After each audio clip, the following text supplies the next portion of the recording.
Hi, my Math 70s. So today I'll be going through the Exam 3 Review Guide Part 2. Let me add that in there. It's going to cover questions 14 through 20, which will cover sections 11.6 through 11.10. Remember, if you guys have any questions or concerns, you can set up a separate Zoom with me or just email them to me. Please give me a little bit of time in terms of grading your previous assignments.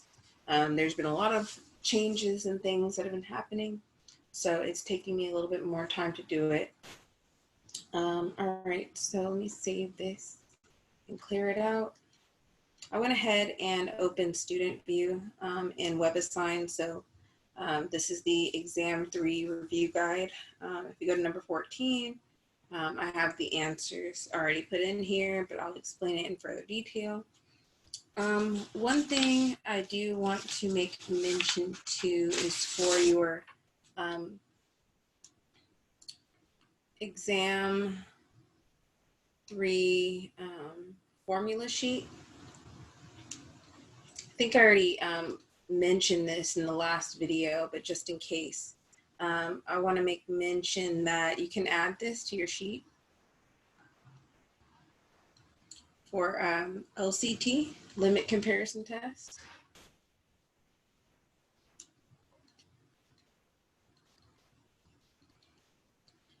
There are 3 further conditions to help you out. L is going to be your limit as n goes to infinity of a sub n over b sub n. See the previous video about how to pick b sub n compared to a sub n. You're going to have condition 1. If L is greater than 0, series a sub n converges if and only if series b sub n converges. And let me add that in there, series. So you know that we're not talking about sequence convergence, we're talking about series convergence. And similarly, series a sub n diverges if and only if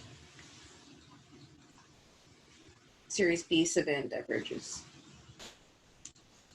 Okay, so that basically just means if you tested your series b sub n, if it's convergent, a sub n must be convergent as well, the series.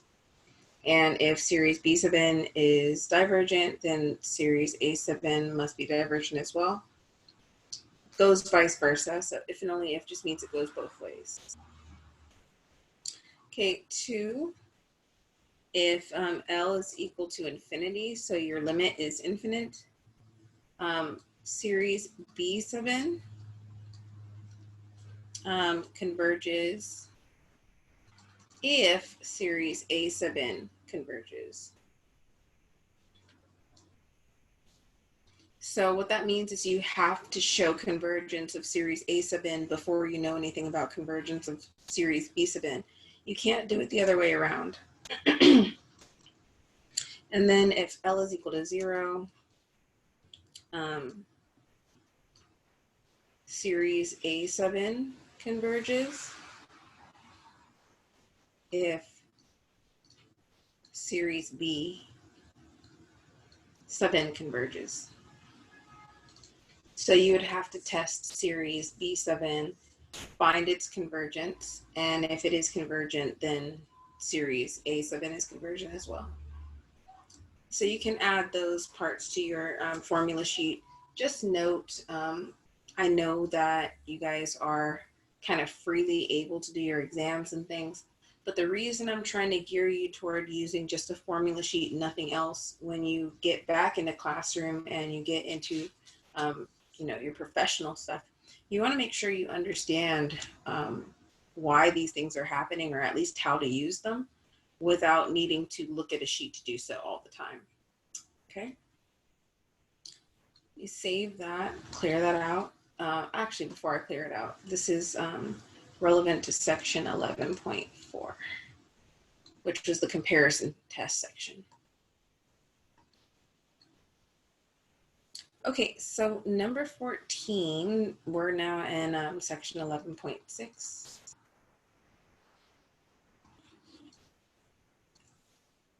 And this deals with divergence, conditional convergence, and absolute convergence.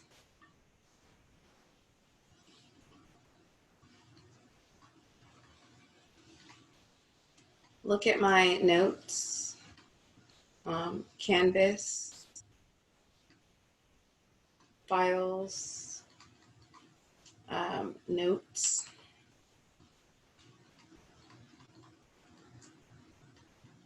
And then go to completed, notes for remote. And you'll find the notes for this. Read it over, and if you have any questions, definitely let me know. So for this part, what we're looking at is the limit n goes to infinity of the absolute value of a n plus 1 over a sub n. Okay, if this value is greater than 0, Divergent series,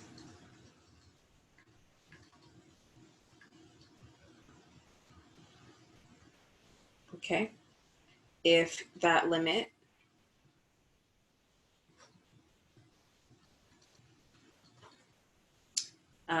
is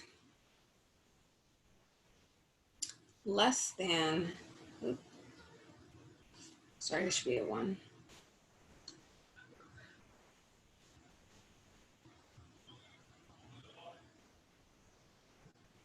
Okay, 1 second, let me pause here, just double check, make sure my notes are good on this part.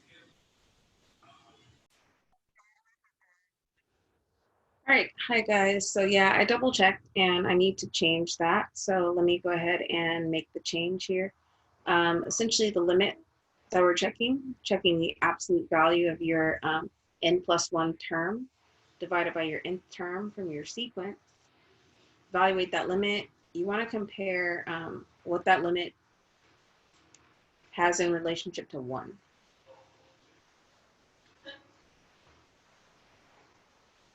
So let's just write all those in first.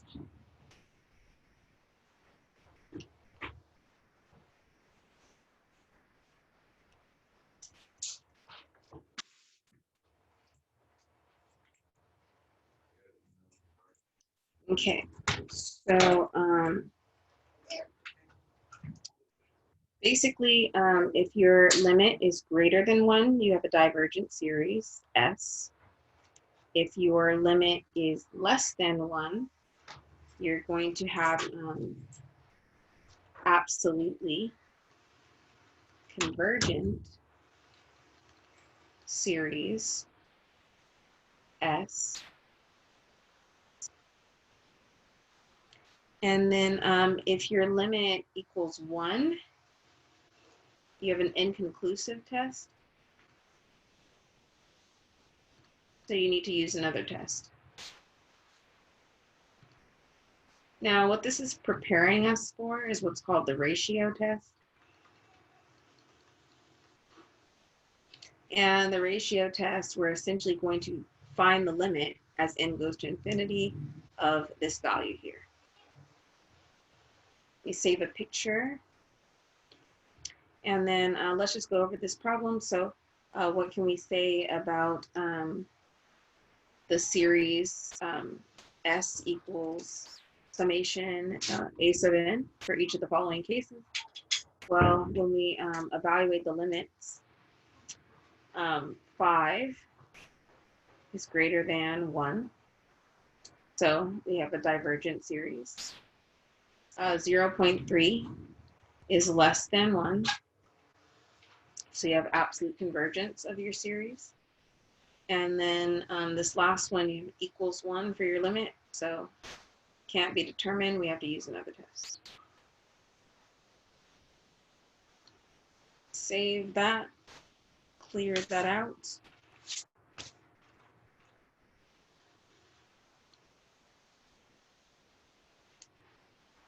And then we move on to number 15. Determine whether the series is absolutely convergent, conditionally convergent, or divergent. Okay. And then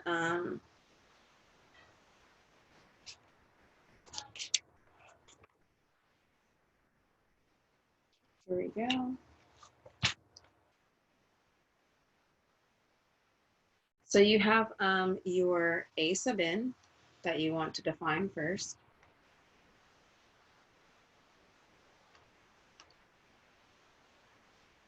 A sub n is going to be whatever's here. You can kind of think about whatever series is given. That's your series A sub n.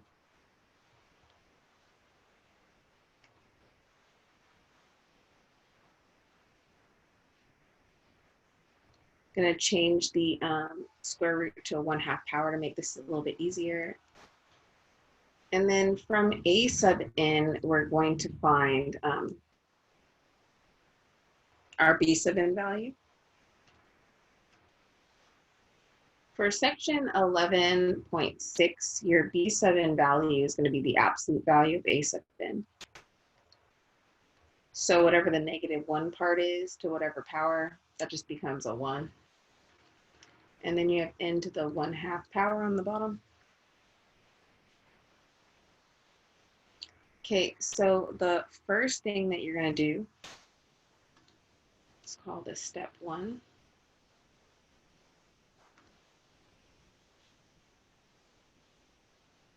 You're going to test series S, which is equal to the summation A sub n, using AST. And that's because of the alternating part here, the -1 to the power n minus 1. And then step 2,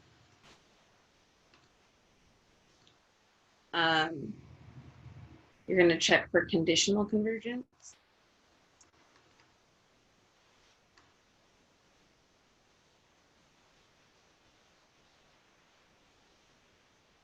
And for that part, you're going to test your series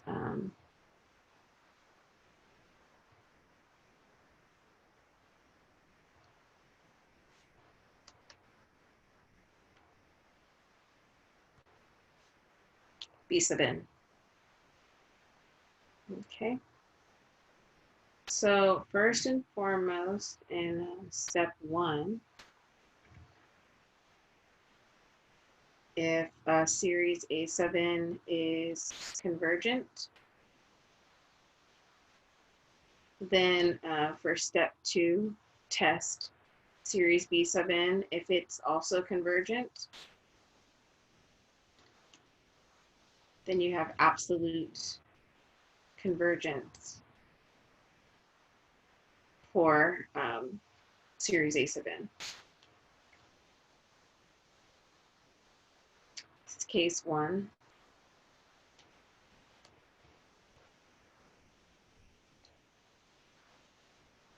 Case 2.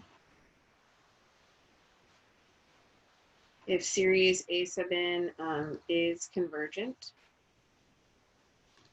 but series B sub n is divergent, then you have conditional convergence.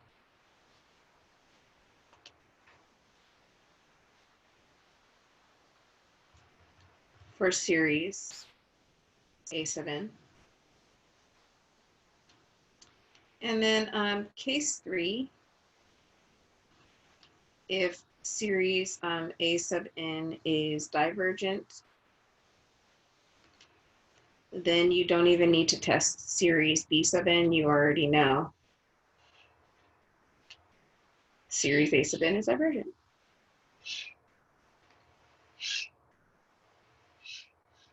Okay, there's your cases. Let me save that picture.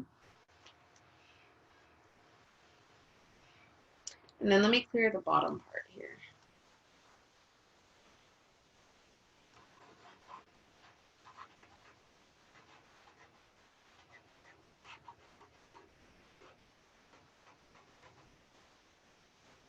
Still need to work on finding some settings, just selecting certain values and clearing everything else. Okay, so let's start with step 1. Come on, man.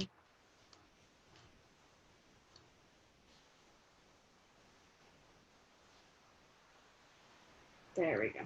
Okay, so step 1.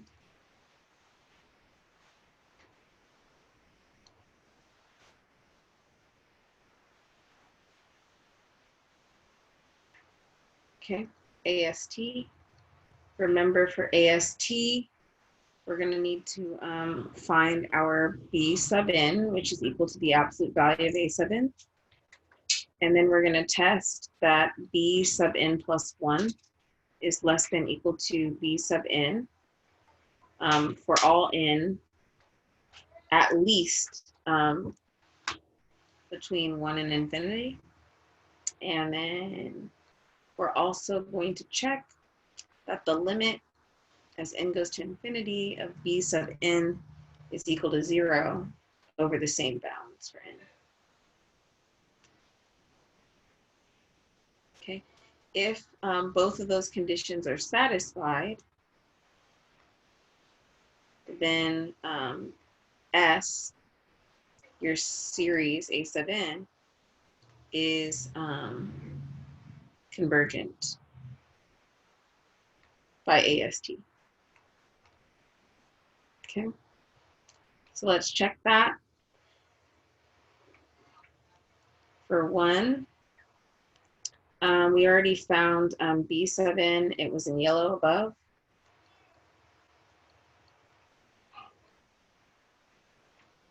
So B sub n plus 1 is going to be 1 over the quantity n plus 1 to the 1/2 power. We want to check if that is going to be less than equal to 1 over n to the 1/2 power for all n within a certain range. Okay, so essentially for that part, think about the denominator since they're the only part that's different. N plus 1 to the 1/2 power, that's square root n plus 1. That's going to be greater than or equal to 1 over, greater than or equal to n to the 1/2 power. And it's actually true for n 1 and greater. Okay, which means that the reciprocals will hold that value true. So you will have your B sub n plus 1 less than equal to B sub n for all values between 1 and infinity. So it does check out. Okay, let me save that picture. Let me erase this part.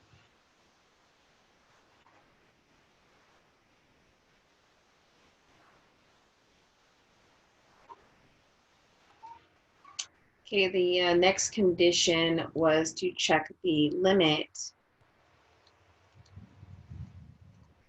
as n goes to infinity of your B sub n. B sub n is 1 over n to the 1/2. And that limit does indeed equal 0 for n 1 up to infinity. Okay, so what we find is series S equals summation A sub n is convergent by AST. Okay, so we've shown step 1. Now, since we got convergence for our original series S, we need to check conditional or absolute convergence by checking summation B sub n. Clear out the bottom here. So we are not done. You can see these problems get longer and longer as we go.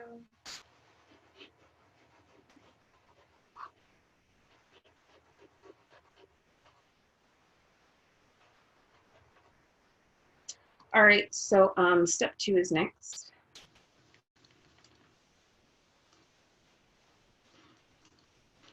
So check convergence or divergence of series P sub n.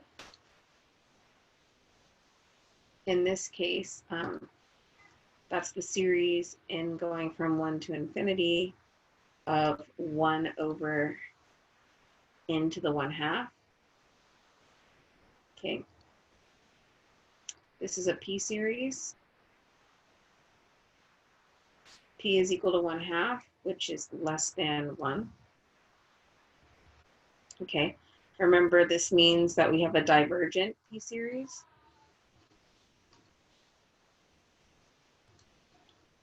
Okay. And we'll add in the series itself just to kind of keep making this conclusion. Okay. Divergent series, summation B sub n, with convergent series, summation A sub n by AST. That means we have conditional convergence for series S, which is our original summation.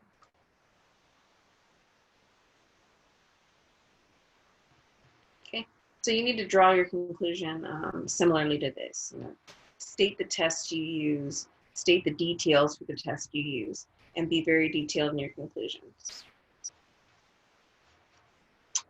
All right, let me save that and clear it out. Next problem is number 16. Use the ratio test to determine whether the series is convergent or divergent. First thing you're asked is to find A sub n. Let me start by making this series called S. A sub n is whatever's inside the summation for S. So just repeat right here. Now, for the ratio test, from my notes, you're going to find that I have rho.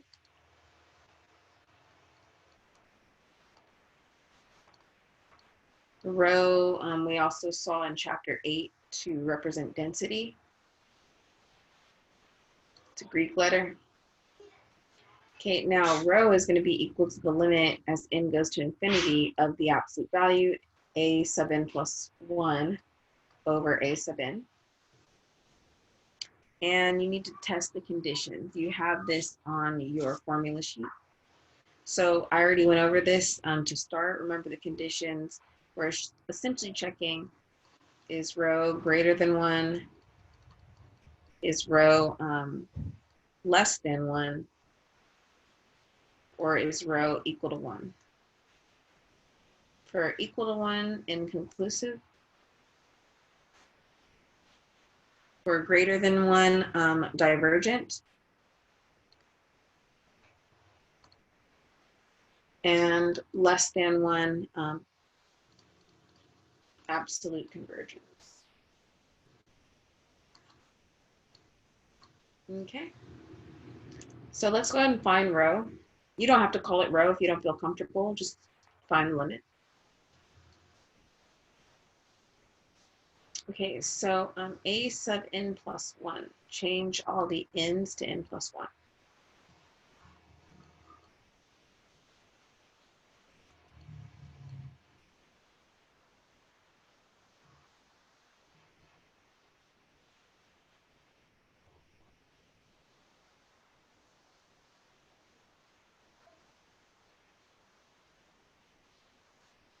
Okay, So this portion right here is a sub n plus 1. Now, essentially, you could put your divide step here, but you're going to be multiplying by the reciprocal of a sub n. So the reciprocal of a sub n, you can kind of think the -1 to the n minus 1 is in the numerator here. So we're going to flip 2n into the third. And then we have on the bottom -1 to the n minus 1 times 5n. So this second portion here is the reciprocal of a sub n. And that's why the multiply is here instead of divide. Okay. All right, next, just to save you some time, okay? Use light blue. The absolute value is going to take care of any -1 terms.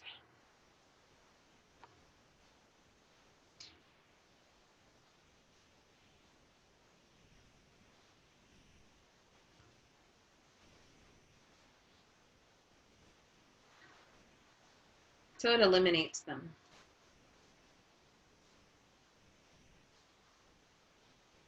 I don't think you can see that because I can't.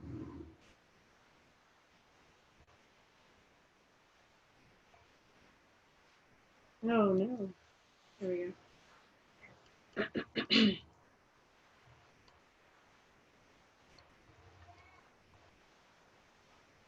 Okay, so that just takes care of the -1 stuff. And now, next step,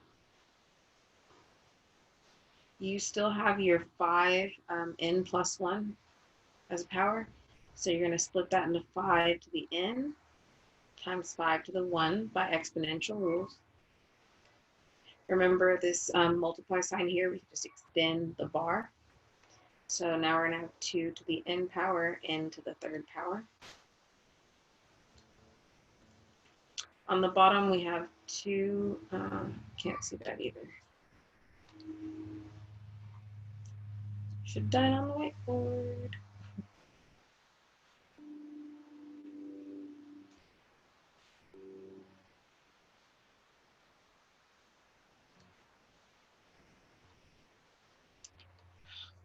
Goodness gracious. Give me a second here. Okay. All right, there we go. So we covered the numerator. The denominator, we have 2 to the n times 2 to the first times n plus 1, the quantity to the third, times 5 to the n power. 5 to the n is going to cancel out here. 2 to the n cancels. And this 5 over 2 is going to come outside the limit since it's a constant. And if there were a negative in front of it for some reason, you would just make it a positive because of the absolute value. You save a picture of this and clear out the top.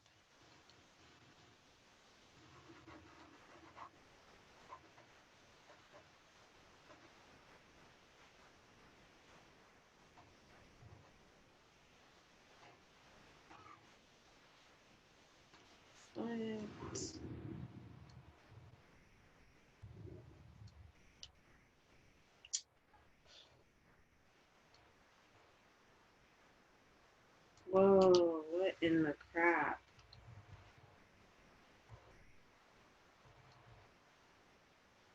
There we go. Okay. So now rho is equal to, we have our 5 halves outside. Limit n goes to infinity. We're going to have left over in the absolute value sign n cubed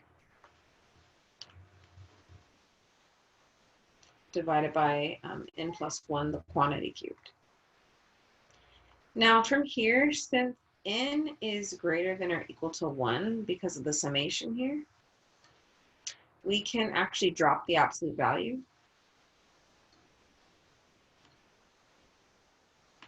So we have rho equals 5/2, limit n goes to infinity of the quantity n cubed over the quantity n plus 1 cubed.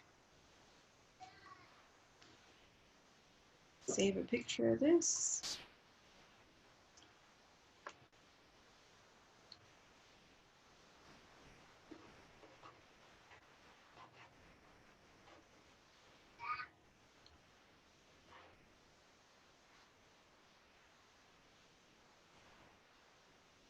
Okay, now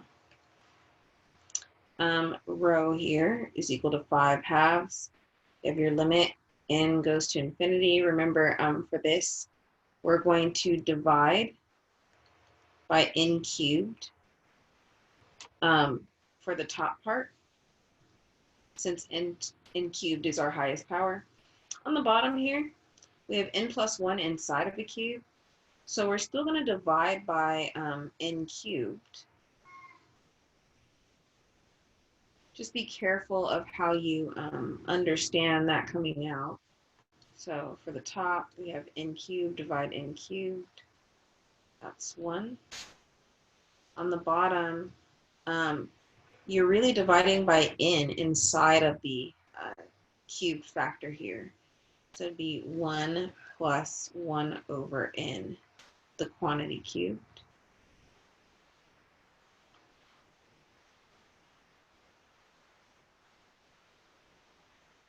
Okay, so now the limit as n goes to infinity for this portion here would be 0. And then rho equals 5/2. You would have 1 over 1 left over, so times 1. So rho equals 5/2. Okay. Now for part C, since this limit is greater than 1, your series S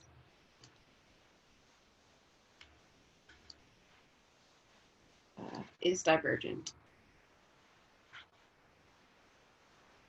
by ratio test. Okay.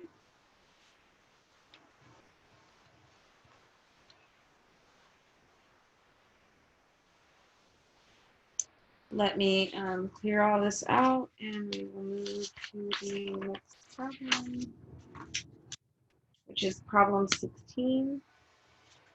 Nope, problem 17.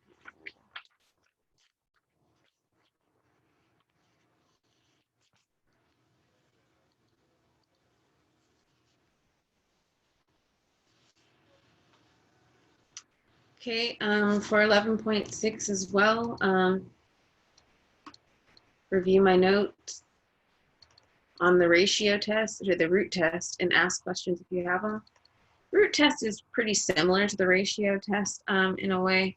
What we're going to be looking at here is the limit as n goes to infinity of the absolute value of the nth root of your a sub n.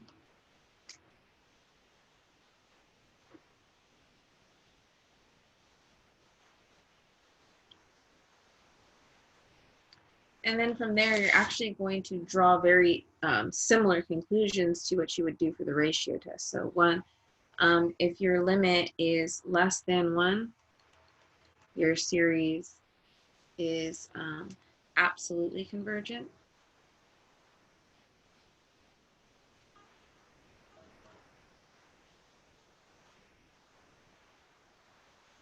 If your limit is greater than 1, your series is divergent. And if your series, or if your limit equals 1, your series can't be analyzed this way.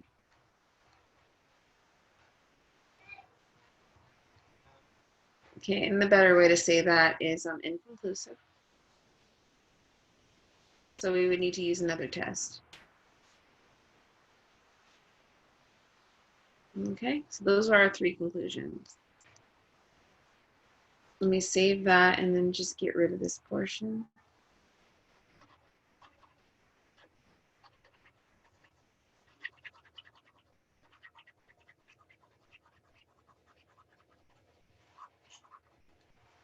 Okay, so let's actually do the same things here. Let's go ahead and call our original series S. A sub n is located here. Okay, now what will this limit come out to be?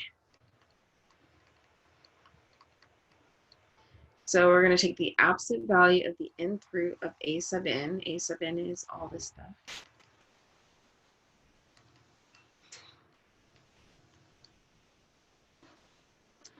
So in this case, the nth root will cancel the nth power.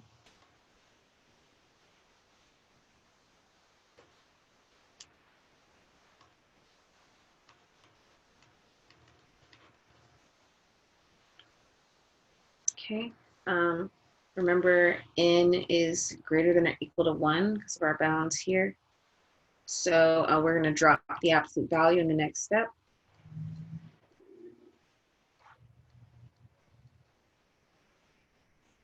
And then we're going to divide the numerator and the denominator by the max power here of n squared. So we get the limit as n goes to infinity of 1 plus 2 over n squared divided by 5 plus 1 over n squared. 2 over n squared, its limit as n goes to infinity will be 0. 1 over n squared limit will be 0. So we have 1/5 simplified in here, which becomes our limit. Okay, and then last portion here, since that limit is less than 1, our series S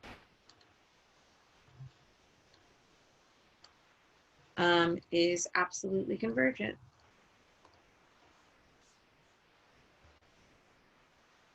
You only need to worry about putting absolutely in when you are asked for absolute conditional or divergent series. All right, let me save this picture. Let's clear it and go to number 18.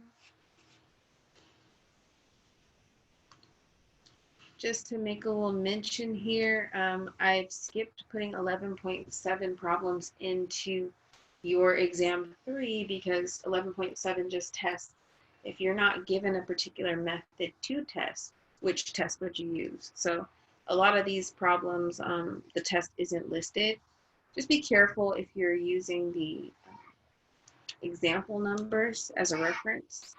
You want to try to get used to evaluating the series convergence or divergence without having the test listed. All right, so let's move on to number 18. Find the radius of convergence R for the series and find the interval of convergence. Okay, so for this one, I am going to do it on the whiteboard. Let me stop my share.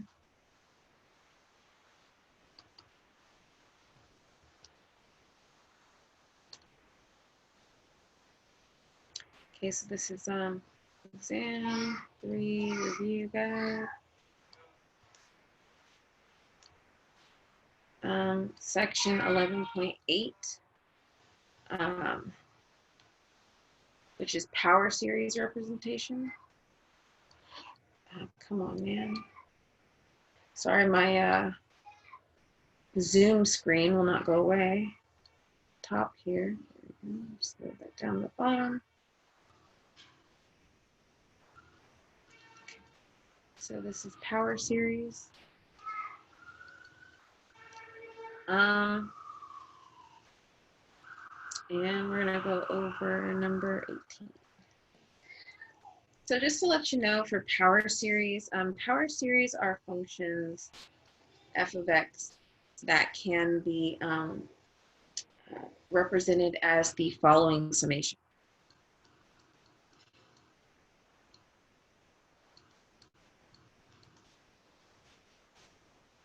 Okay, this is a power series, which you'll sometimes see me abbreviate PS.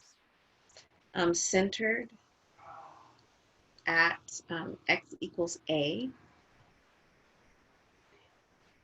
and your c sub n values are constants. Okay. You can also actually kind of just think about them more as coefficients, since they will be constant values in front of some x minus a quantity to the nth power. Okay, so for section 11.8, what you're going to want to do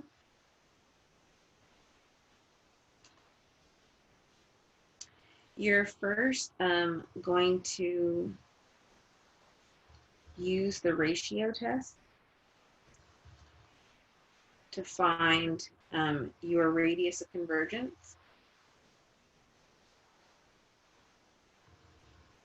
Again, see my notes for the details and ask questions if you have them.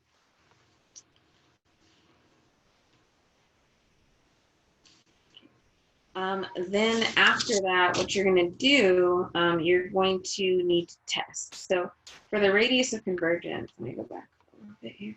You're going to have something like this. Your x value, the absolute value of it will be less than equal to r. And you're going to need to check this bound. Okay, so what this would extend to, negative r less than equal to x less than equal to r. Essentially, for step 2, you're going to plug in x equals negative r and x equals r into your series, the original one, s equals summation a sub n, and test formally both series for convergence. So those are the main steps in general. Okay.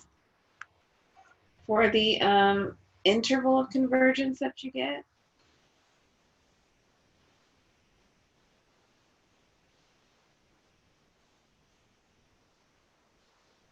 you'll have choices. This is why you need to test.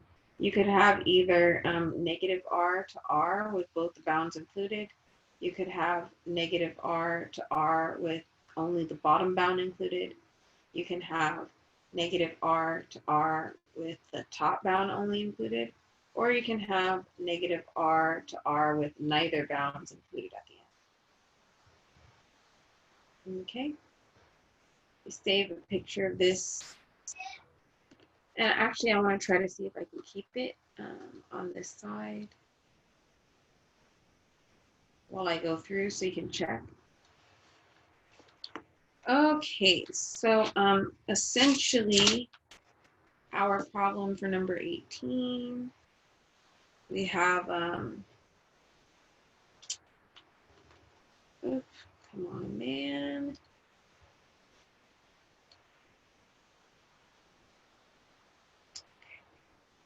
We have S as the summation n from 1 to infinity.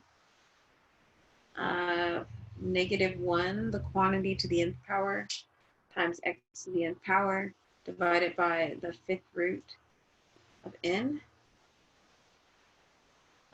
Find R, your radius of convergence, and I, your interval of convergence.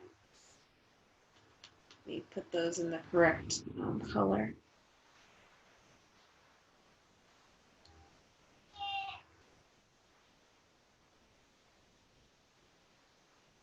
Okay.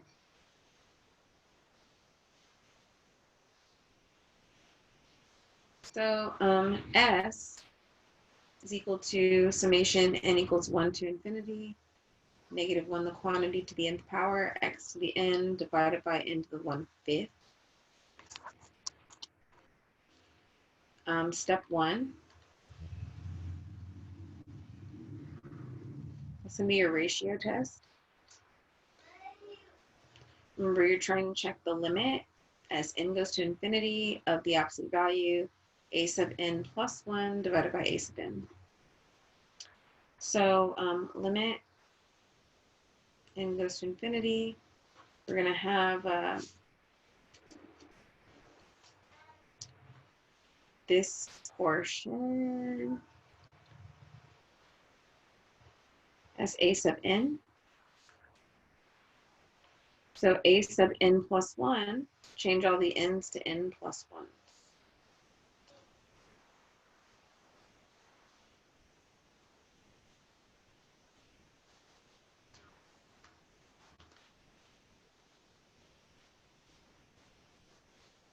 And then you can do the whole divide step if it's easier to see, but remember, you're just multiplying by the reciprocal of a sub n.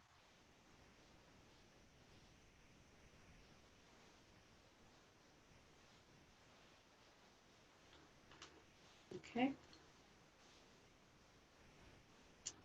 All right, and then that's the same as the limit n goes to infinity. We're going to have one big fraction now. Remember, the absolute value takes care of the -1 stuff. We have x to the n times x to the first power times n to the 1/5 divided by n plus 1 to the 1/5 power times x to the n. So x to the n cancels top bottom. Now you have the limit as n goes to infinity of the absolute value of x times n to the 1/5 over n plus 1 to the 1/5 power.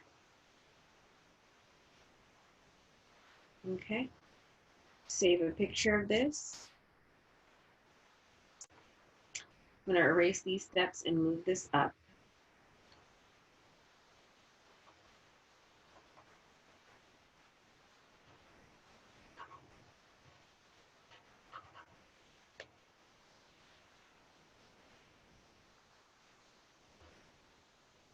Okay, so now in the next step,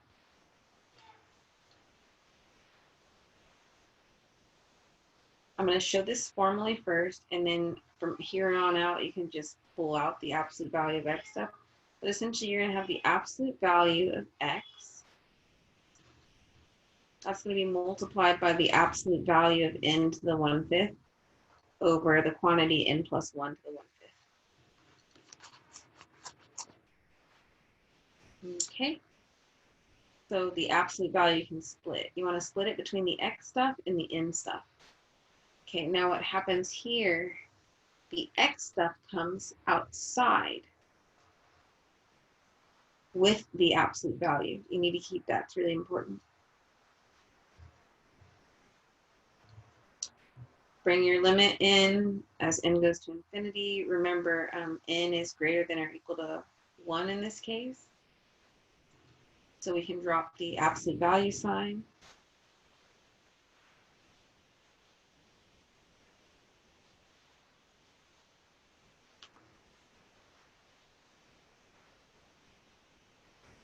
Okay. And then you're going to analyze this particular limit. So in the next step, absolute value x times limit n goes to infinity. We're essentially dividing top bottom by n to the 1/5. That's like dividing n inside this factor here. So on the top, the numerator, we get 1. On the bottom, inside the factor, we get 1 plus 1 over n. And on the outside, we still have the 1/5 power.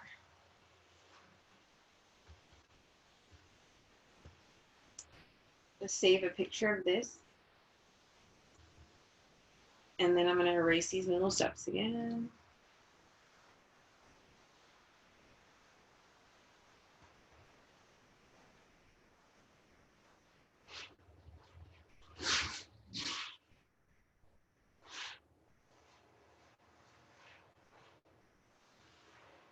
Okay, there we go. So we're still analyzing our limit for the ratio test. Essentially, this part, oh, man. Try this again. Okay, so the 1 over n, when you bring limit in, it's going to go towards 0. You have 1 over 1 that's left over. So you're going to have the absolute value of x still out in the front. And then this particular limit here is going to be 1. When you multiply those out, you get the absolute value of x. Essentially, what that means, if you like the row method, remember this is the same thing as row. Row is equal to the absolute value of x here. Okay.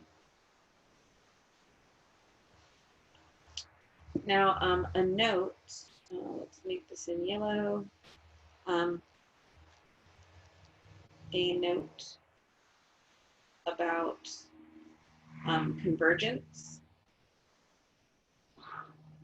of power series.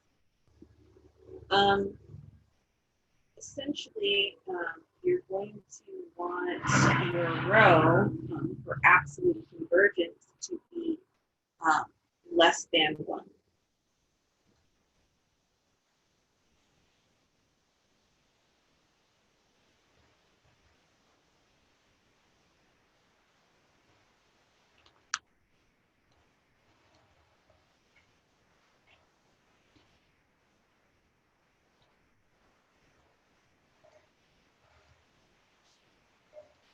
Okay, so by the ratio test condition, rho needs to be less than 1 for absolute convergence. Okay. Let me save this picture and then clear out these steps here.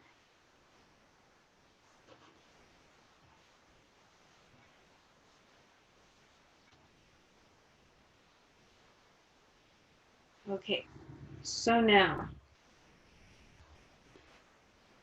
what this means, you have rho, which is equal to the absolute value of x. That must be less than 1 for absolute convergence.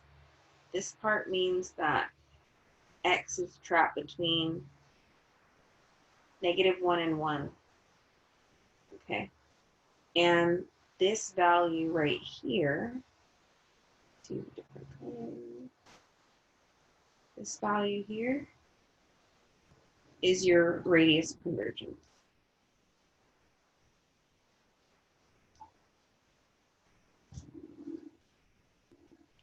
Guess I should have made that input.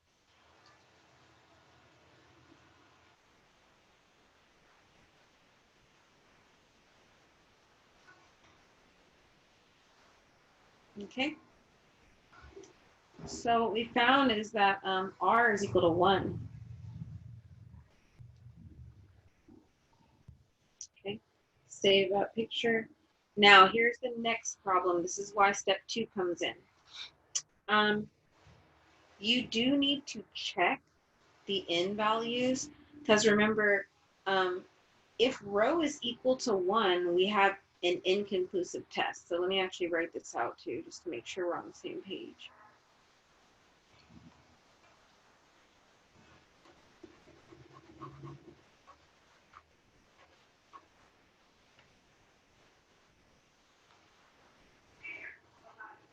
And this is only something that you need to do for 11.8.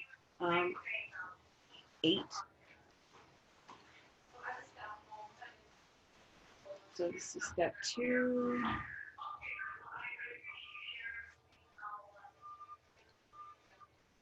Okay, so for interval of convergence, section 11.8 only must check n values. X equals negative r and x equals r in series S for convergence. And the reasoning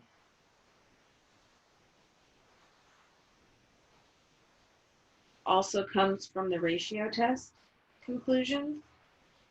If rho is equal to 1, the ratio test is inconclusive. So if we actually plug in x to be our n values and check the convergence of the series, we'll know directly if the series is convergent or divergent.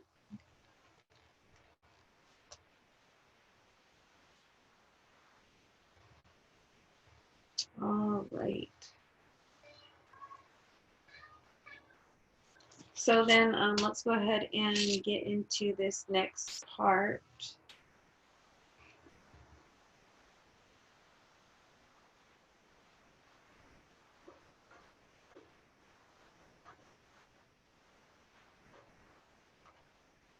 What we found is from step 1, we got x between negative 1 and 1,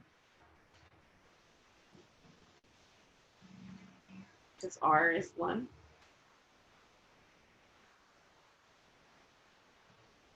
Okay. So we're going to check 2 conditions.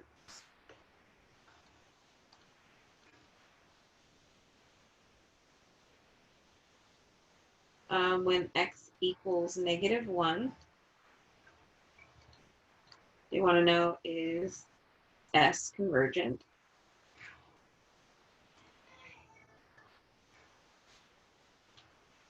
If yes, you're going to have a bracket on your negative 1 inside your interval of convergence.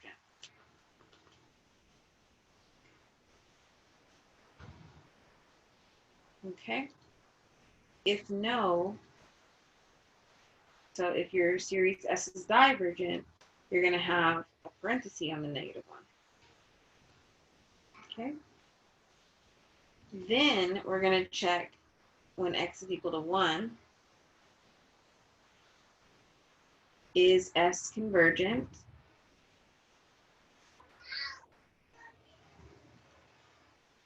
If yes,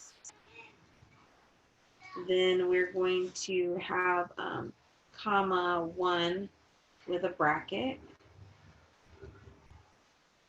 If no, we're going to have comma 1 parenthesis.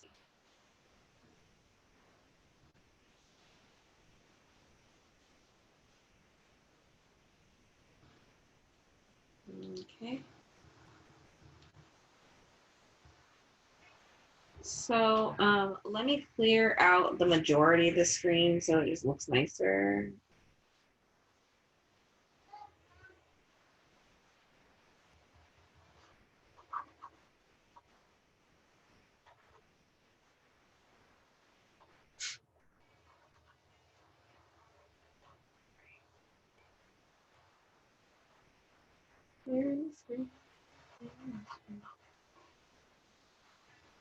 It's fine. There's probably parts I can't see. That's fine. Okay, there we go.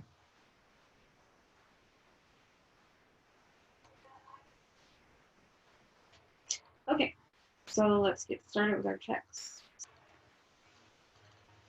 Okay, when x is equal to -1, s is equal to the summation n equals 1 to infinity of -1, the quantity to the n, times -1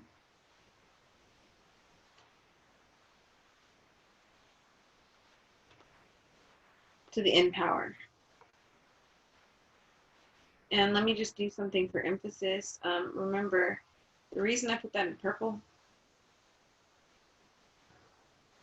is because of your radius of convergence here. That's what you're plugging in for x. Okay, so divide into the 1/5.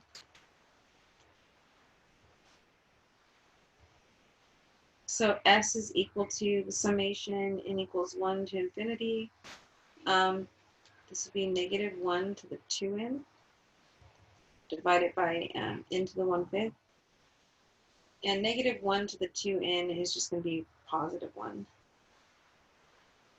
Because 2n is an even number.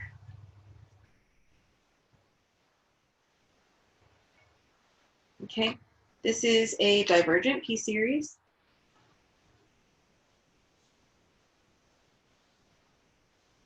Put your details. P is equal to 1/5, which is less than 1.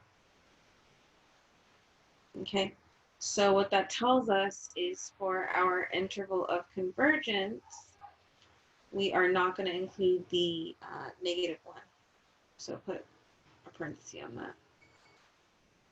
Okay.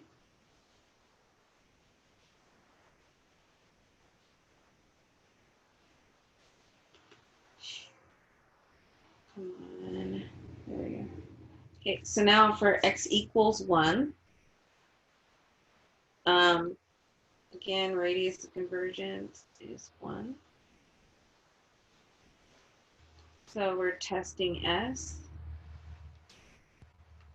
Summation n equals 1 to infinity, -1 the quantity to the n power, and then where we have x, we're going to plug in 1 there. The n power divided by n to the 1/5. So s will be the summation n equals 1 to infinity. Essentially, you're still going to have -1 to the n power divided by n to the 1/5.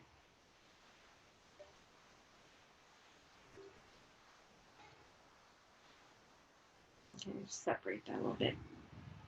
Okay, so then for this is when you have to note, oh, I have an alternating series here.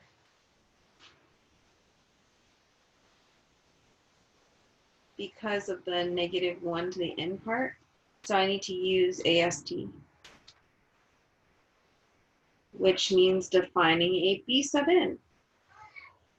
Remember, that's going to be the absolute value of A sub n in this case.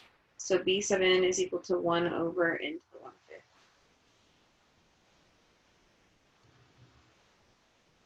Okay. So we test our conditions. Is B sub n plus 1 less than equal to B sub n for all n that are at least between 1 and infinity. Plug in.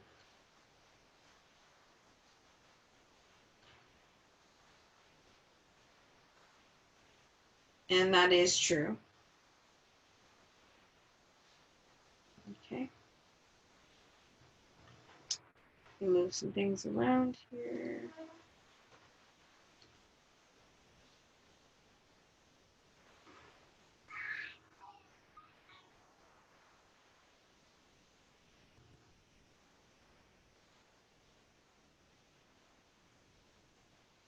Not quite like that. Like, seriously, bruh. I hate this thing sometimes. I really, really do. Let me just delete that.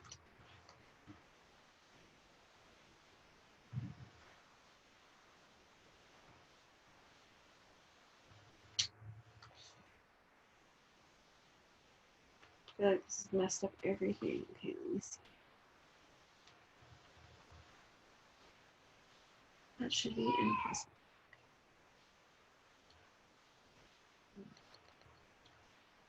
Okay, so we've confirmed our first condition from AST. Let's look at our second condition. Is the limit as n goes to infinity of b sub n equal to 0 for all n between the same bounds? Okay, well, the limit as n goes to infinity of 1 over n to the 1/5 indeed is 0 for the n listed, so that's true. Thus, by AST, series S, which is the summation of a sub n, is convergent. Okay, so what that means is we come back over here and we can fill in the rest of our interval. So the interval, we're going to include 1. So we put comma, 1, and then a bracket.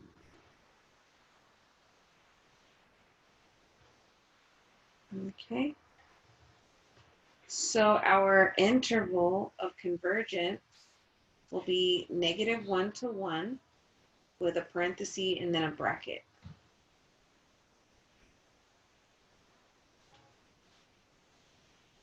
All right, so let me save that and then clear that out.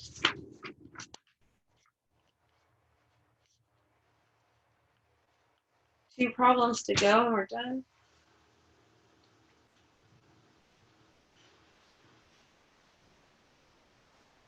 Please stop the share and then start sharing this again. All right, so we looked at number 18. Now we're on number 19, which is power series representation. That's section 11.9.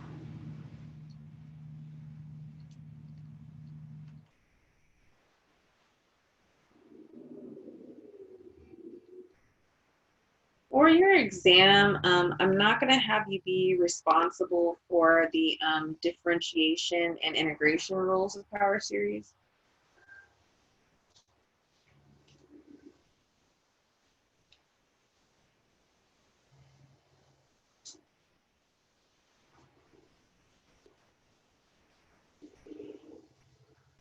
Just because there's so much craziness going on right now already, I don't want you to have to stress too much about that. So not on exam 3. But you do need to know how to manipulate your functions that are given into power series. So on E3, manipulate f of x to be in power series form. Save a picture of that.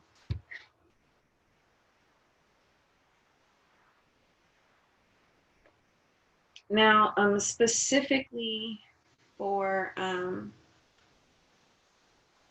review notes on this, f of x for a geometric power series, it's going to be of the form 1 over 1 minus x. And that's going to have, essentially, let's think of this. This is the geometric sum.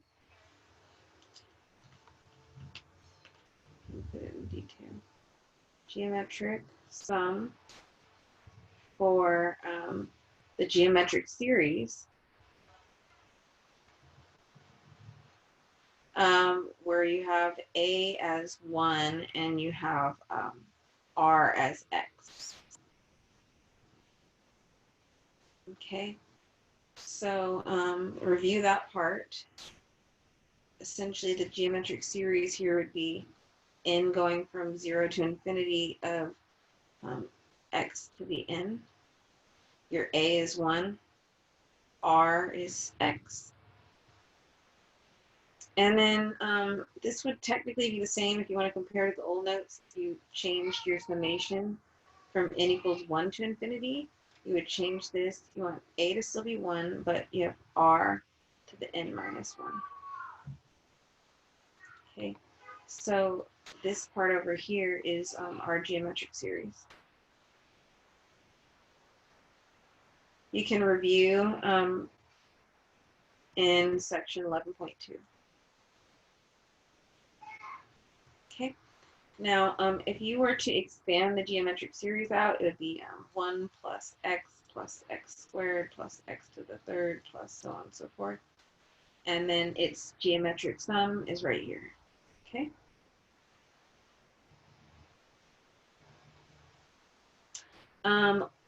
For geometric series specifically,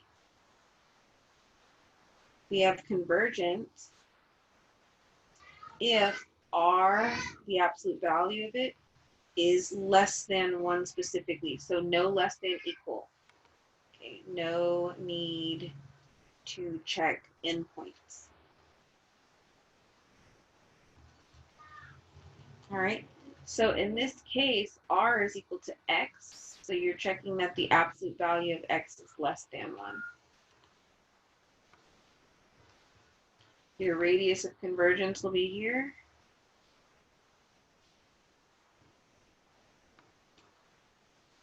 Okay, when you start to simplify, and then your interval of convergence will come from there. I'll change the color since I already put this in pink.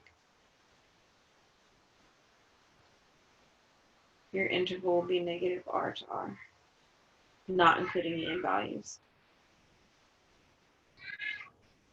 Save the picture, clear all this nonsense out.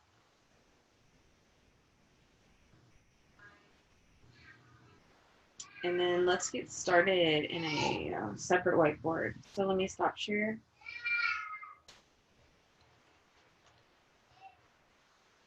Okay, here we go. This is exam 3, review, number 19, section 11.9. So we want to match form for f of x to 1 over 1 minus x. That is also equivalent to geometric series here.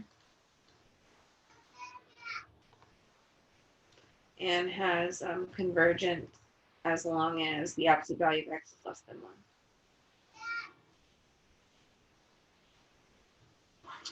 Come on. These boxes keep getting in the way. Zoom boxes. Okay, so we have currently f of x equals 1 over 5 plus x.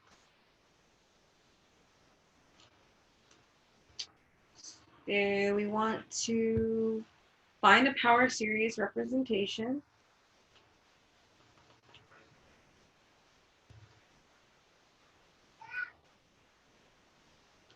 for f of x.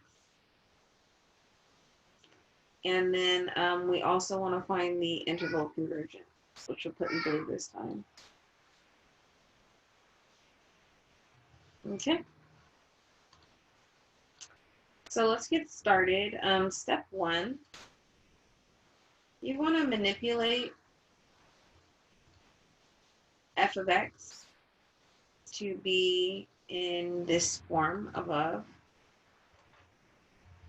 Okay. So you want a 1 on top and a 1 in front of the minus x portion. X is going to change a bit. So, okay, we have f of x. Note that you could factor a 1/5 out.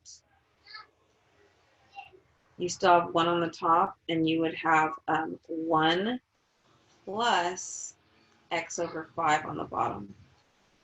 Actually distribute it back in if you are confused about that step. So that's 1/5 times the quantity 1 over 1 minus negative x over 5.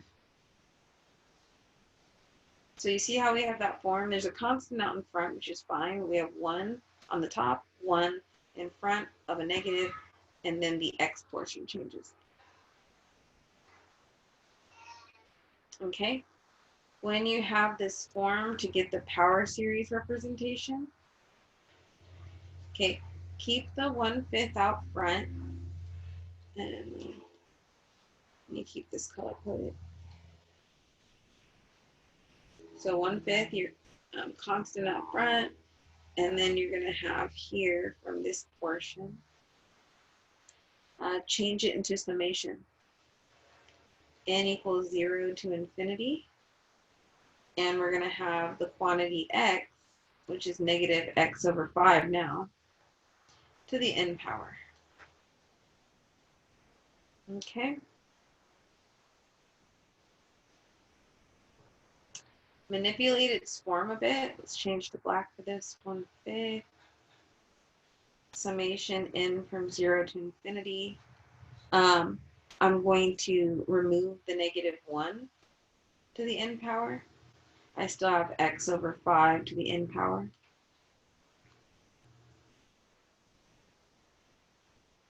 So this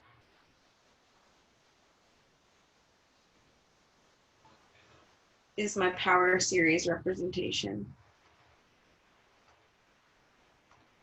of f of x. Okay, so you want to go from whatever this function is to this form so that you can get a summation that you manipulate. Okay. That's one way you can put it in. If you do get an error from WebAssign that's not correct, it's probably about formatting. So let's continue. Let me save that picture, erase this top portion here.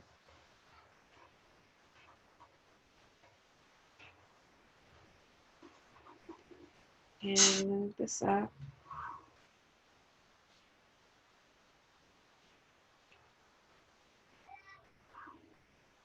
Like, why is this so difficult? There we go. Okay, so if you continue your manipulations, you can essentially put the 1/5 back into the summation. If you're -1 to the n, you have 1/5 times x over 5 to the n. Summation n equals 0 to infinity, -1 to the n, and then multiplying this part out, this would be x to the n divided by 5 to the n plus 1.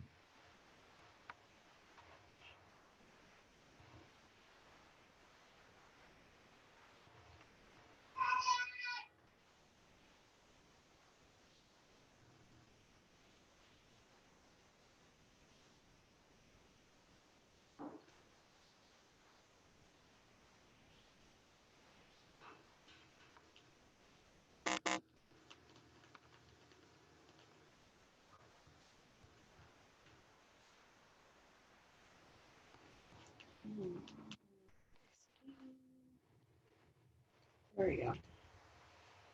All right, so that's the first part, the power series representation that we need. Okay, save that and clear this bottom part out.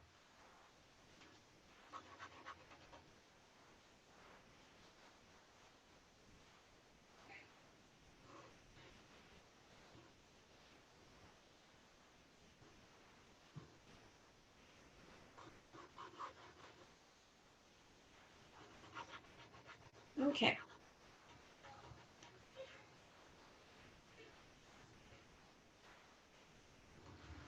So here, this starts us off with step 2.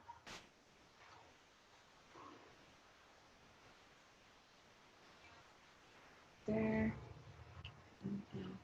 Step 2.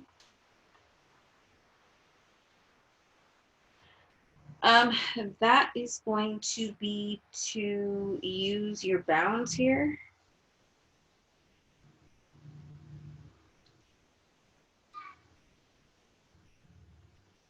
use your radius of convergence to find interval of convergence.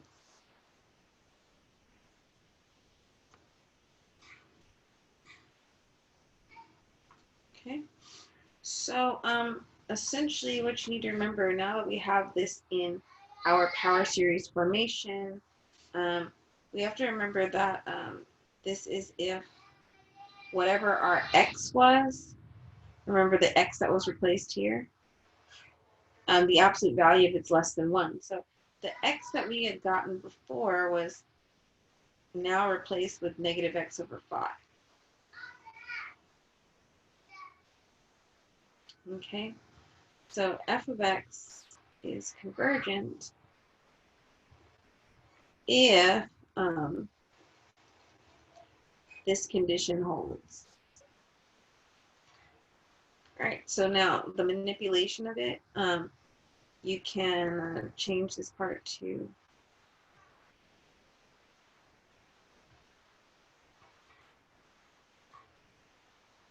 this. That's 1/5 times x less than 1. 1/5 comes out. Keep the absolute value of x still throughout the whole thing. You want to get to an absolute value of x, and your radius of convergence will change as you do that. So multiply both sides by 5. Your absolute value of x needs to be less than 5. Okay, so what that tells you is your radius of convergence is 5. Okay, and your interval of convergence will be -5 to 5. Do not include the endpoints. Do not waste your time checking for those. Okay, you only need to check in values for 11.8. Okay, that problem is done. Let me save the results and then clear everything out. And then stop sharing with you for a moment, and then go to our last problem for this particular exam review, which is problem 20 coming from 11.10. 11.10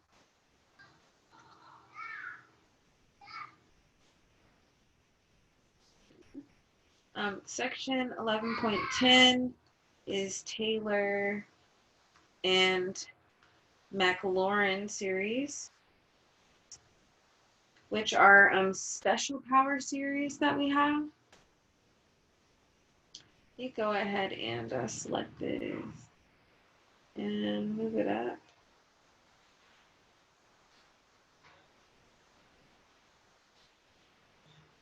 And then let's just throw an arrow in here so we know what we're chatting about. Okay, so for a Taylor series, centered at x equals a, you'll have this format for f of x.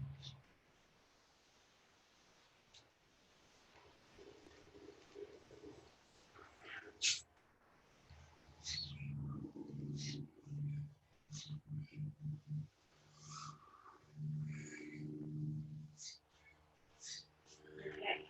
And you have convergence if the absolute value of x is less than your radius. Okay, what this part right here means, these are your C sub n values from the power series before.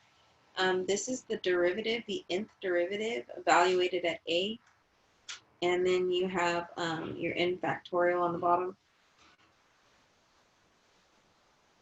And then this is just powers of x minus a taken to the nth power.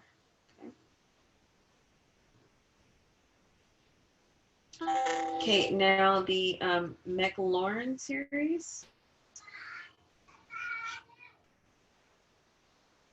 That's a Taylor series centered at x equals 0. Definitely look at your book for this. There's some really good examples and good diagrams for why this is happening. I also have some in my notes. If you have questions, definitely ask me about it, please. All right, so for this, your form will be f of x equals, you have summation n from 0 to infinity. You're taking your nth derivative evaluated at 0. And then dividing that by n factorial, and then you have just x, because a is equal to 0, okay, to the nth power. And you have convergent if the absolute value of x is less than r. I see I need to make a change, sorry, one thing. This part here should be x minus a less than r. So that pink part here. Okay, you see that the pink here is also what goes inside the absolute value. Okay, so we're going to take a look at the process. Definitely review Taylor series, not just Maclaurin series for your exam 3. Let me clear all this out and then we'll go to the whiteboard in a moment. So find the Maclaurin series for f of x using the definition of Maclaurin series. And then you have a function given here. Okay. So let me stop my share and then share whiteboard. So this is,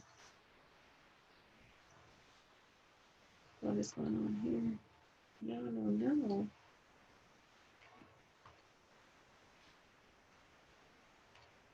Exam 3 review, number 20, which covers section 11.10. Okay, so the first thing, we have a function given to us,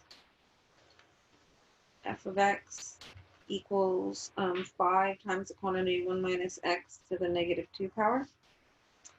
And for the first part, we want to find the Maclaurin series.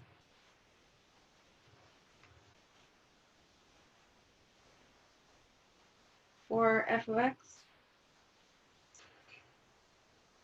Okay, and then we're going to want to find the radius of convergence for the second part.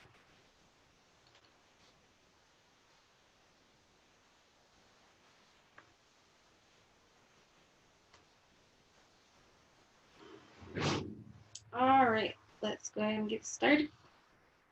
So your first step is to write the general form for the Maclaurin series or Taylor series, respectively, if you needed to. So for the Maclaurin series, what we're going to write is f of x equals summation n equals 0 to infinity, f nth derivative taken of at 0 divided by n factorial times x to the nth power. And then to find our convergence, the absolute value of x must be less than our radius of convergence. Just to give you a little added information here, if you were asked about a Taylor series instead, you have f of x equals, you have your summation.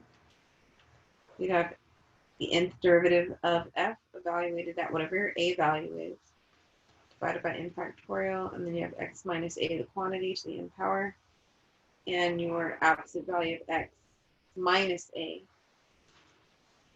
must be less than r. Okay, so we're going to use this one today.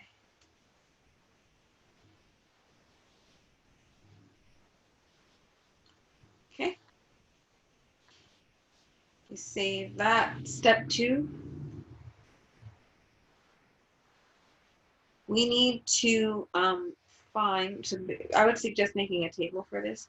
Make a table of f, the nth derivatives evaluated at just basic x, and the nth derivatives evaluated at 0 for the Maclaurin series.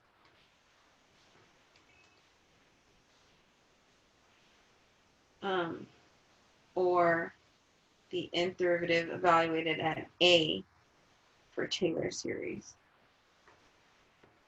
Okay. So let's go ahead and make our table here. We're going to have our n values, our nth derivative evaluated at x, and our nth derivative evaluated at 0 in this case, since it's Maclaurin series. So you don't need to put a bunch of them. So we'll have 0, 1, 2, 3, 4, ...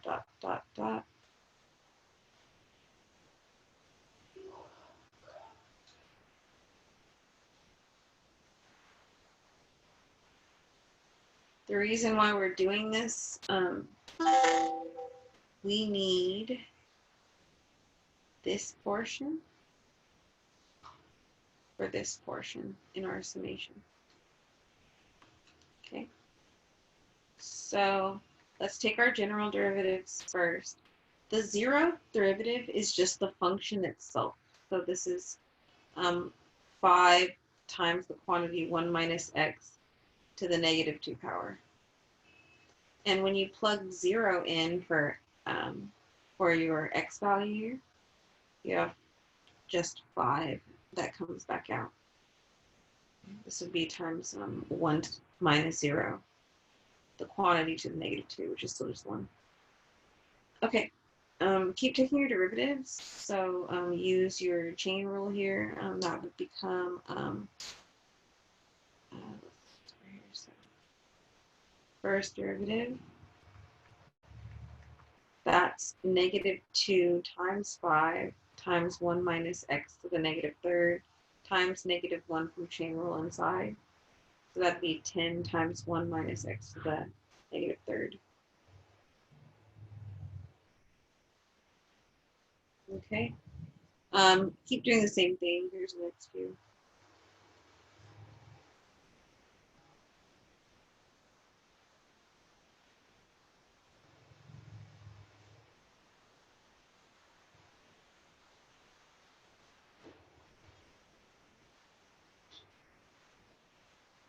Okay. ... And then you actually evaluate. So f, first derivative, evaluated at 0 would give us 10 times 1 minus 0 to the negative 3rd. That's 10 times 1 to the negative 3rd, which is just 10. 30, 120, and 600. ... Okay.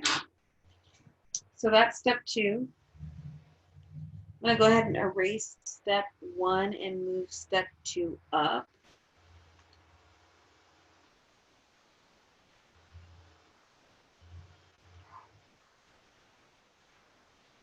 Very carefully.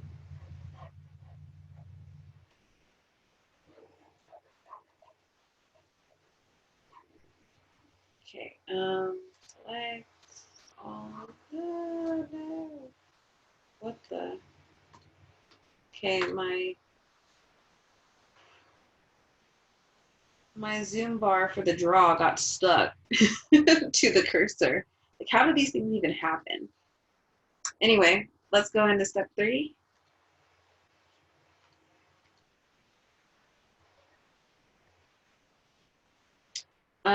We found from the power series representation that we already have our nth derivatives evaluated at 0.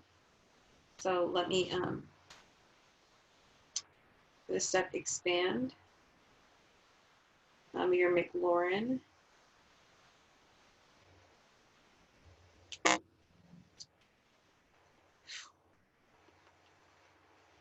series or Taylor series with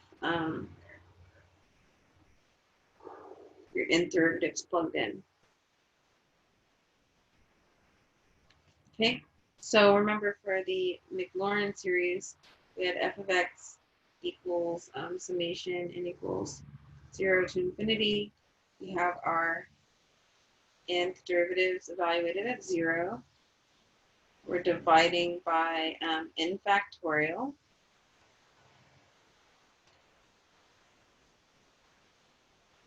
And then we are multiplying that by x, the nth power. So let's expand.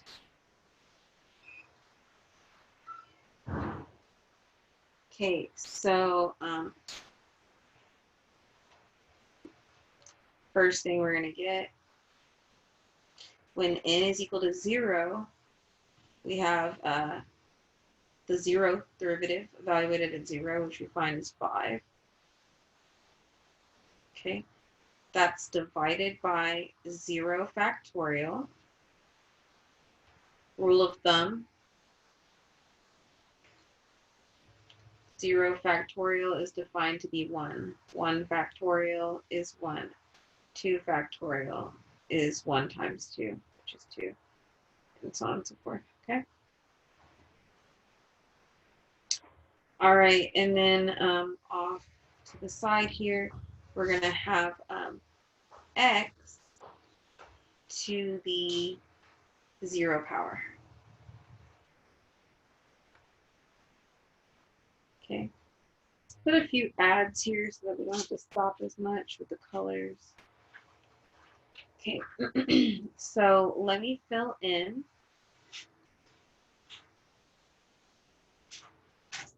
my fractions. And then let me put my n factorials in first because they're easiest.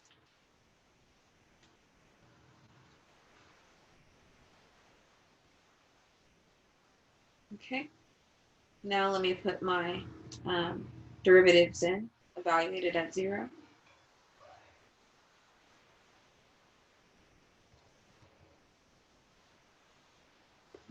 Okay, and then let me put in my x to the nth power terms.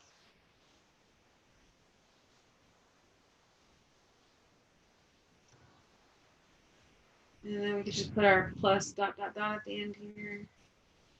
Okay, let me save that, and then I'm going to clear out step 2 and move up step 3.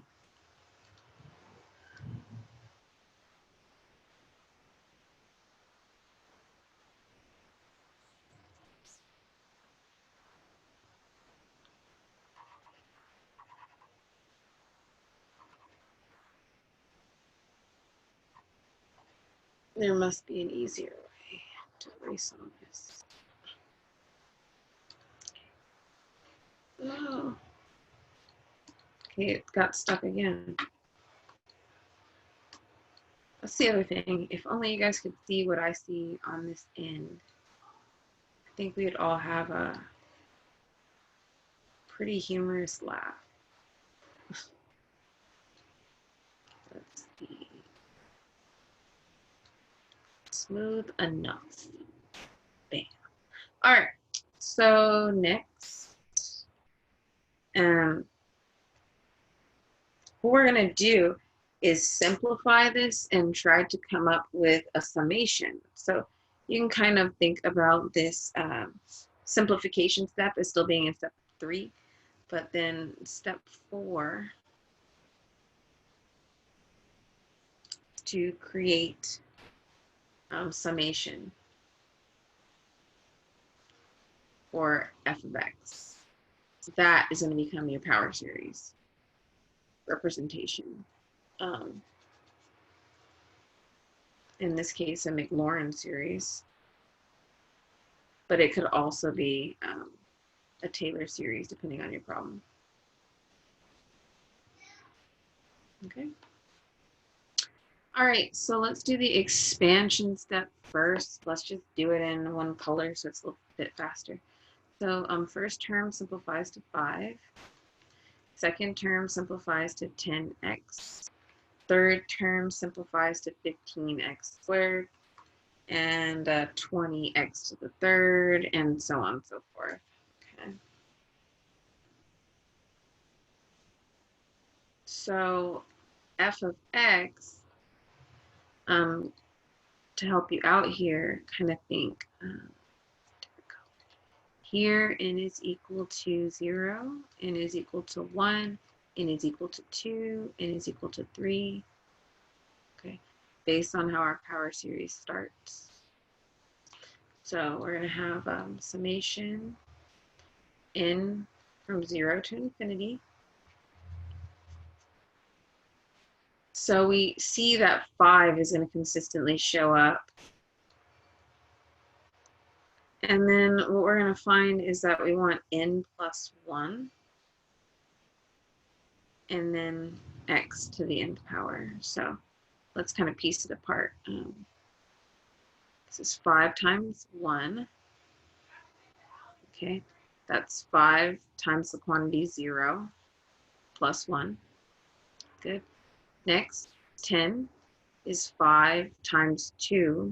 If n is 1, this portion becomes 2 and you get 10, and so on and so forth. In the x parts, x to the 0 is 1, x to the 1, x to the 2, x to the 3, so on and so forth. So this is our Maclaurin series representation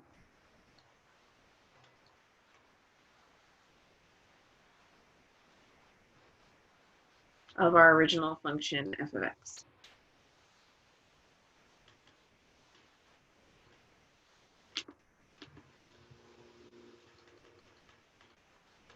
Okay. That's the first bit. Now let me go ahead and erase these middle steps.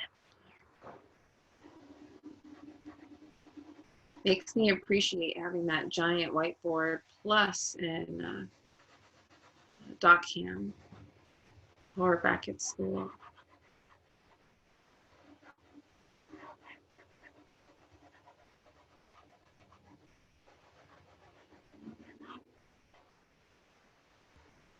Okay.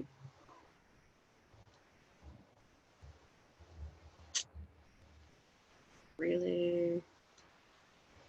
Bam. Okay, there we go. All right, so we got that part done. Now, step 5.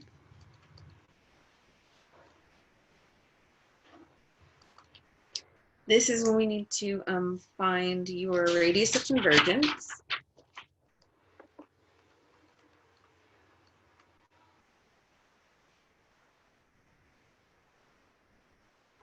Read about how to manipulate the radius of convergence based on certain Taylor series and Maclaurin series that are already shown. There's a chart for it in your book. But if you're not sure about that, or you just need to find a general radius of convergence, remember, we're going to use the ratio test to do so.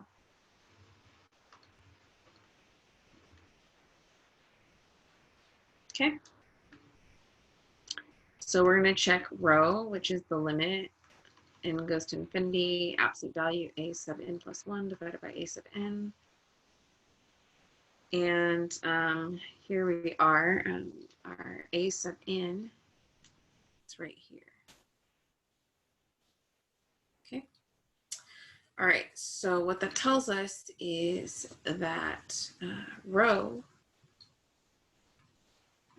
will be equal to limit n goes to infinity. You're going to have absolute value. A sub n plus 1, 5 times n plus 1, the quantity, plus 1. Remember, I'm replacing n with n plus 1. And you have x to n plus 1. And then you're dividing that by a sub n directly this time, since there's no fraction for a sub n. It's 5 times n plus 1 times x to the n.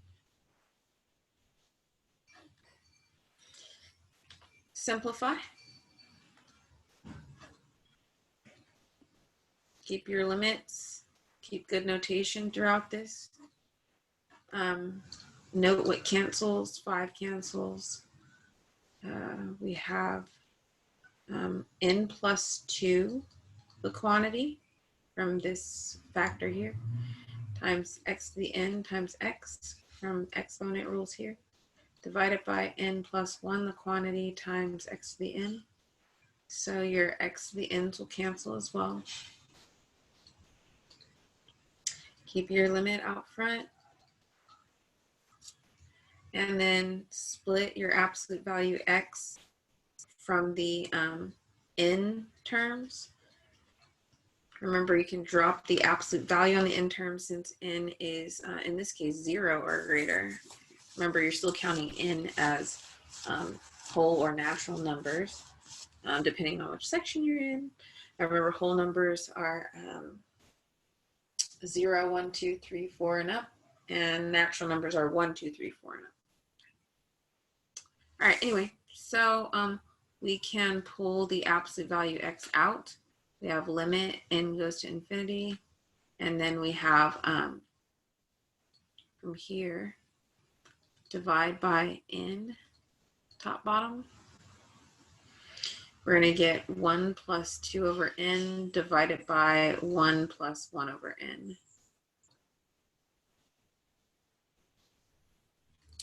Bring the limit inside to evaluate. This term goes to 0. This bottom term goes to 0. Save a picture, clear out the top here. Oh, I'm going to clear this part out, actually.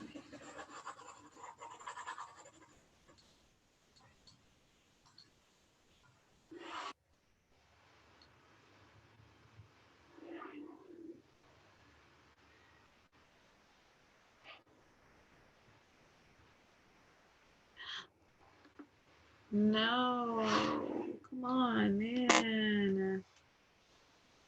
Sorry, I'm getting all fussy, but I really get tired of some of these technological problems. Okay, so that's fine enough. Okay, so now keep your absolute value x as it is. This limit here is going to be 1. So what we find is that from the ratio test, rho is equal to the absolute value of x. And for convergence from the ratio test, we need rho to be less than 1.